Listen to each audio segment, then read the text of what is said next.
धूप में खड़े उस किसान को सलाम, अरे धूप में खड़े उस किसान को सलाम, सीमा पे खड़े उस जवान को सलाम।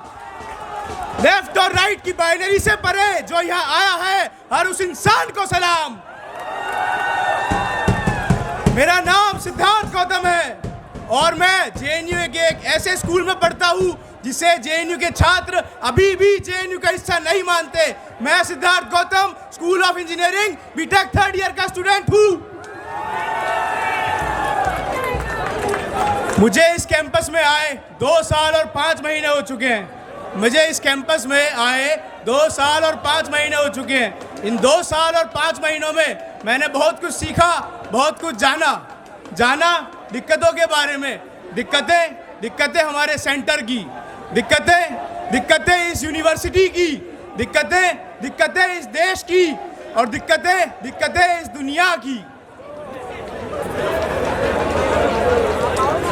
आज भी हमारे सेंटर में अगर आप जाके पूछोगे किसी भी स्टूडेंट से कि हमारे डीन का नाम क्या है, तो हमारे स्टूडेंट्स आपको डीन का नाम बताएंगे। तो अगर आपसे कोई बोलता है कि हमारे स्कूल के पास डीन नहीं है तो वो बात गलत है।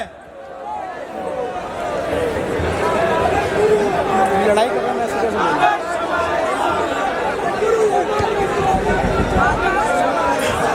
हमारे स्कूल में 550 से ज़्यादा स्टूडेंट्स हैं। इस बात पे गौर फरमाइएगा। मैंने स्टूडेंट्स कहा है, बच्चे नहीं, क्योंकि जब तक आप इन्हें बच्चे बोलोगे एडमिनिस्ट्रेशन इन्हें बच्चों की तरह ही ट्रीट करेगा।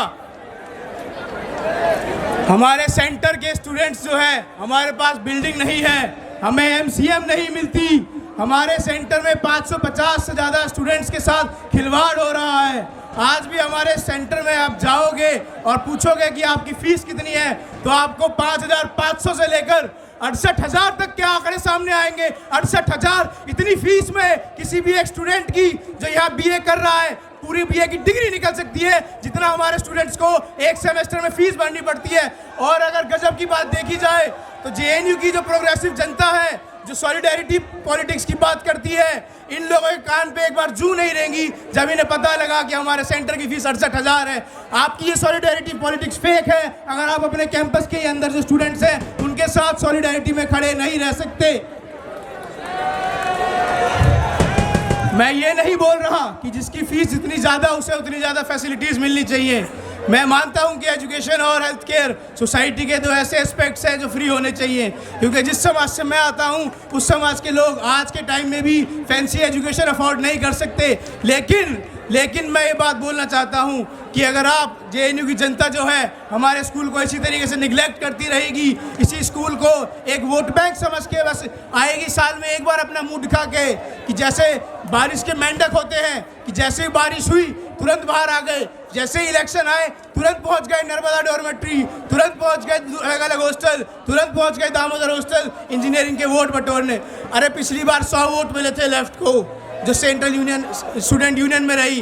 कुछ नहीं हुआ है एसओई के लिए, पिछले 1 साल में कुछ नहीं हुआ।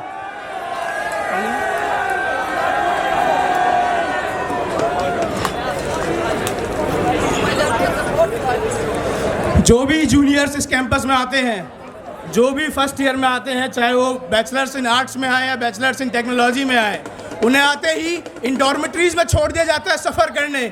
सफ़र हिंदी वाला नहीं, सफ़र इंग्लिश वाला। क्यों? क्योंकि आप इन डॉर्मेटरियों में जाके देखो, इनकी हालत देखो।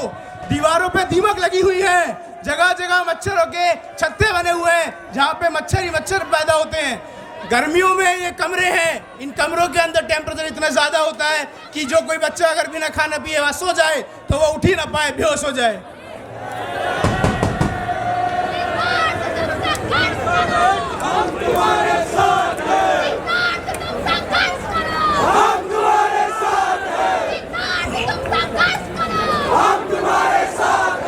जो भी छात्र यहाँ जेएनयू के अंदर आते हैं उनके लिए उनका पहला साल और आखिरी साल सबसे महत्वपूर्ण होते हैं।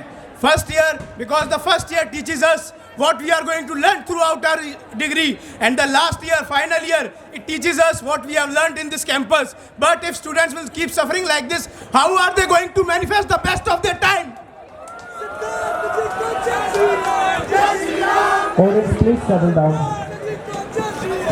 मैंने यहाँ देखा कि कैसे हर हॉस्टल में एक दिक्कत कॉमन है और वो है सीवेज ब्लॉकिंग की। लेकिन एडमिनिस्ट्रेशन हो चाहे स्टूडेंट यूनियन हो, किसी को कुछ फर्क नहीं पड़ रहा है। अभी कुछ समय पहले की बात है, यहाँ मैंने ही एक सीवेज मैनुअल स्कैवेंजिंग का किस्सा रोका था, पर्दाफाश करा था और जिस ठेकेदार के अंदर वो काम हो रहा था उस ठेकेदार की नौकरी खाई थी। अगर कोई हमारे लोगों को गटर में भेजेगा तो वो यहाँ नहीं जी पाएगा।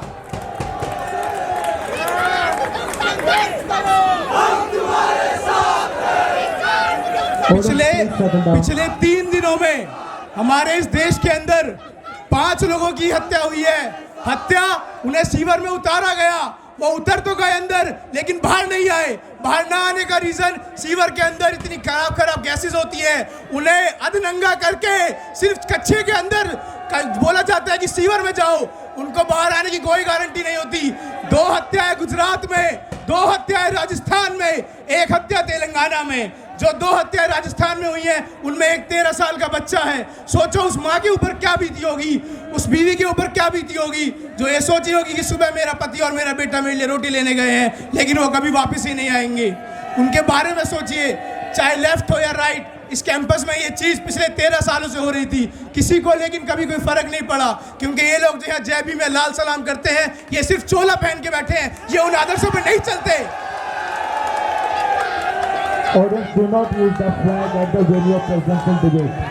अगर आप इन वामपंथियों की हिस्ट्री देखोगे तो आपको समझ में आएगा कि इंडिया के अंदर जो कास्ट स्ट्रगल है, उन्होंने इसे क्लास स्ट्रगल के अंदर सीमित कर दिया है। ये लोग कास्ट एक प्रॉब्लम है, इस चीज़ को एक्नॉलेज ही नहीं करते। अगर क्योंकि इन्हें पता है ये चीज़ एक्नॉलेज कर लेंगे तो इनसे ये सवाल आएगा कि भारत के अंदर जो पहले वामपंथी थे वो कौन थे?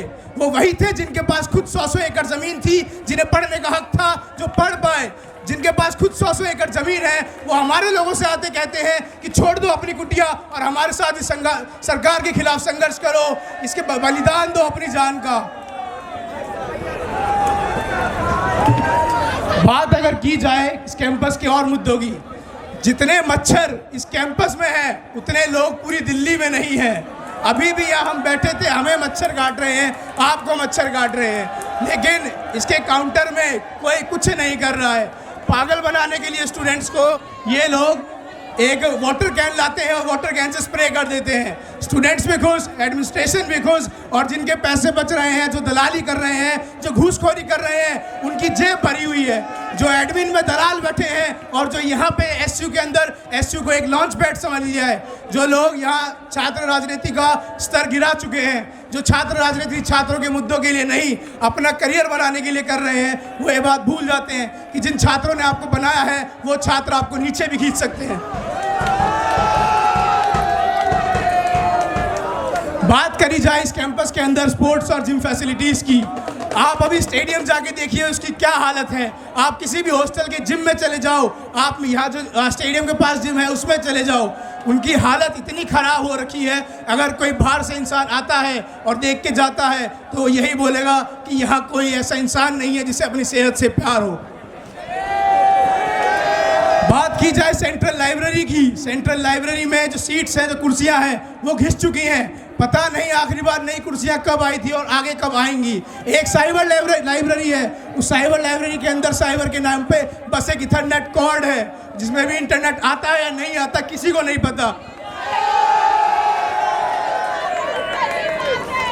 एक बात जो मुझे आज तक समझ नहीं आई, सर्दियों के मौसम में जब देश भर के अंदर लोग सर्दियों से मर जाते हैं, ऐसे समय भी इस कैंपस के अंदर वाटर केटल रखना और रूम में हीटर रखना अलाउड क्यों नहीं है? क्या जब तक कोई स्टूडेंट सर्दी से मरेगा नहीं या किसी क्रिटिकल कंडीशन में नहीं आएगा तब तक आप लोग ये मुद्दा नहीं उठाओगे क्या? तब तक आप लोग ये मुद्दा नहीं उठाओगे? या जब तक आप लोगों के घर से कोई इंसान यहाँ आए और आपका सिस्टम को टोके कि भाई ये चीज़ गलत है, तब तक आप लोगों को ये चीज़ समझ नहीं आएगी। मैं एक 20 साल का लड़का हूँ जिसे ये बात समझ में आ गई। यहाँ 40-40 साल के PhD स्कॉलर रहते हैं, क्या उन्हें ये बात समझ नहीं आई?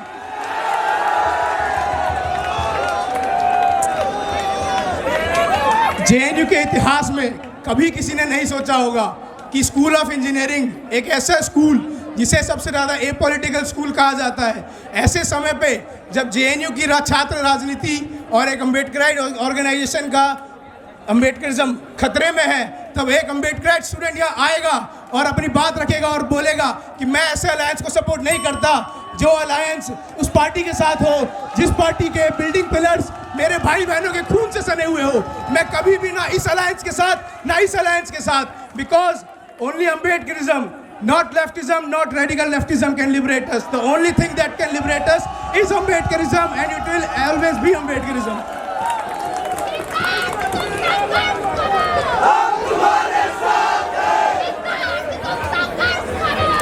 एक चीज जो मैंने राइट और लेफ्ट में सिमिलर समझी कि जो चीज़ कैंपस के बाहर बीजेपी करती है कि हमें वोट दे दो वरना दूसरी पार्टी आएगी और ख़राब करेगी चीज़ें, वही चीज़ कैंपस के अंदर लेफ्ट कर रही है कि हमें वोट दो वरना दूसरे आके ख़राब करेंगे। अरे भाई हालत बहुत ख़राब है, हालत ऑलरेडी बहुत ज़्यादा ख़राब है कैंपस की।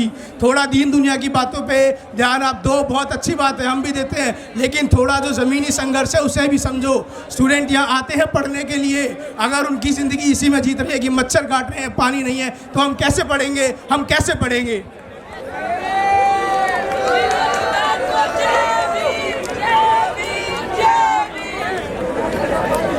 एक अच्छे राजनेता की या लीडर की दो क्वालिटीज़ होती हैं। पहला, वो अपने लोगों की बात सुने और उसे उनकी प्रॉब्लम्स को सॉल्व करे।